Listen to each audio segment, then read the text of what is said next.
अस्सलाम वालेकुम दोस्तों। फार्मा इंडस्ट्री के अंदर जो है एक बहुत बड़ी मेजर डेवलपमेंट देखी गई है। पाकिस्तान के जो हेल्थ मिनिस्टर हैं उन्होंने deregulation of drugs prices जो है जो कि not included in the national essential medicine list है उसको अप्रूव कर दिया है, विच मींस के ये जो है एक मेजर डेवलपमेंट है 2018 की ड्रग पॉलिसी के अंदर। एंड सेक्शन 12 ड्रग्स एक्ट 1976 के अकॉर्डिंगली जो भी इसके अंदर ड्रग्स शामिल है उन सब की प्राइजेस को अब फार्मा रेगुलेट करेगी, जो कि ये बताती है कि तकरीबन 70% टू 100% के दरमियान इनकी प्राइजेस में हम इजाफा देख सकते हैं।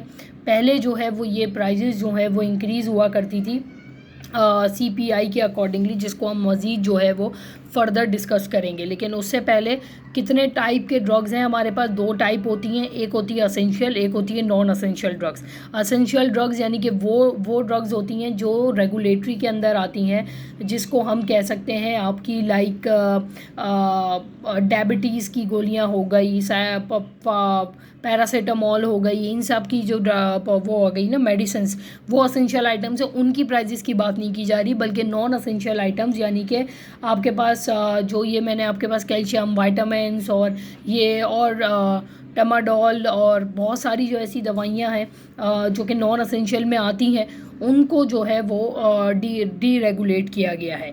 और तकरीबन 11,000 जो है वो हमारे पास जो है वो ड्रग्स मौजूद हैं जो कि प्रिस्क्रिप्शन बेस में जो है वो दी जाती हैं। बेसिकली इसी तरह का जो सिमिलर डिसीजन है वो 1993 में भी देखा गया था, जब जो है वो PML नून की जो है वो गवर्नमेंट थी, उसमें भी जो है वो पार्शियल डी रेगुलेशन हुआ था। तकरीबन प्राइजेस को 90% बढ़ा दिया गया था। और पोस्ट डी रेगुलेशन भी हमने एरा देखा था जो कि 1993 से 2001 हो गई आहिस्ता आहिस्ता उसकी प्राइजेस को कम होने में। और अकॉर्डिंग टू द WHO 2006 के अंदर जो हमारी इन्फ्लेशन बास्केट है वो बेसिकली 20 से 30% ईयर ऑन ईयर पे बढ़ जाती है। ये कब बढ़ती है? 1993 और 1994 के दरमियान, जब जो है वो पार्शियल डी रेगुलेशन की गई थी।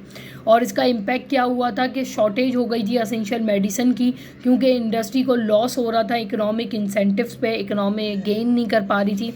That's was the reason and ये सारी चीज़ें हुई थी। इसी के अकॉर्डिंगली जो है वो ये हुआ था कि 2001 और 13 के बीच में प्राइस मोराटोरियम जो है वो इंट्रोड्यूस किया गया था हेल्थ मिनिस्टर के द्वारा। और इसका जो मकसद था वो ये था कि प्राइस मूवमेंट जो है बेसिकली क्या होता है, वो ये होता है कि एक टेम्परी सस्पेंशन होता है किस चीज़ का? प्राइस इंक्रीज़ का, जो कि एक टिपिकली जो है वो इम्पोज बाय गवर्नमेंट किया जाता है रेगुलेटरी बॉडी के थ्रू। क्यों किया जाता है? ताकि इन्फ्लेशन को कंट्रोल किया जाए, प्रोटेक्ट किया जाए कंज्यूमर की तरफ से फ्रॉम सडन प्राइस इंक्रीजेस। और इसी तरह इसका फ्यूचर पे क्या इम्पैक्ट है? फ्यूचर पे यही है कि डी रेगुलेशन जो है वो इंडस्ट्रीज़ को हेल्प करेगी। किस चीज़ में हेल्प करेगी? कि वो मिनिमाइज़ कर सकें जो भी इनका डॉलर की वजह से इनको जो रॉ मटेरियल या सारी चीज़ें जो महंगी पड़ती हैं वो उनको सस्ती पड़ जाएं, क्योंकि वो पास ऑन कर देंगे या प्राइसेस इंक्रीज़ हो जाएंगी। दूसरा कैसे होगा? ये होगा निमल प्राइस हाइक से। अब ये निमल प्राइस हाइक क्या होता है? वो ये होता है कि आप किसी भी चीज़ के अंदर सडन प्राइस इंक्रीज़ कर दें उसकी प्रोडक्ट या सर्विसेज में, आप बिना किसी को वार्निंग या नोटिफिकेशन दिए हुए, तो that is your normal price high. और that's all from my side. और बाकी जो है वो आप बाकी डिटेल्स के लिए और मज़ीद इसके इम्पैक्ट के लिए आप कमेंट कर सकते हैं और मुझे कांटेक्ट कर सकते हैं। थैंक यू, अल्लाह हाफ़िज़।